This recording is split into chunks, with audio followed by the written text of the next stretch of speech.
സങ്കീർത്തനം 119 122 വാക്യം. അടിയൻ്റെ നന്മയ്ക്കു വേണ്ടി ഉത്തരവാദിയായിരിക്കണം. അഹങ്കാരികൾ എന്നെ പീഡിപ്പിക്കരുത്. എന്നെ കേൾക്കുന്ന പ്രിയ സഹോദരന്മാർ, നമ്മെ സഹായിക്കുന്ന, നമ്മെ വിടുവിക്കുന്ന, നമ്മെ പരിപാലിക്കുന്ന ഒരു ഉത്തരവാദിയുണ്ട്. അത് ദാവീദിൻ്റെ ജീവിതത്തിൽ ദാവീദിന് ചോദിച്ചാലും പറയുവാൻ സാധിക്കും. അബ്രഹാമിനും ഇസ്ഹാക്കിനോട് ചോദിച്ചാലും പറയുവാൻ സാധിക്കും.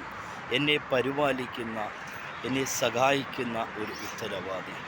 എൻ്റെ പ്രിയ സഹോദരന്മാരെ, ആ നല്ല ഉത്തരവാദി ഉണ്ടായതുകൊണ്ടാണ് മഹാവ്യാധി കൊറോണ നമ്മെ ആഞ്ഞടിച്ചപ്പോൾ, ശത്രുവായവൻ തകർത്ത് കളയുവാൻ പദ്ധതിയിട്ടപ്പോൾ, ആ ഉത്തരവാദിയായവൻ നമ്മെ ചേർത്തണച്ചു, നമ്മെ സഹായിച്ചു. തകർന്നു പോകേണ്ട എല്ലാ മേഖലയിൽ നിന്നും നമ്മെ വിടുവിക്കുന്ന ഒരു നല്ല ഉത്തരവാദി. ദൈവം നിങ്ങളെ എല്ലാവരെയും അനുഗ്രഹിക്കട്ടെ.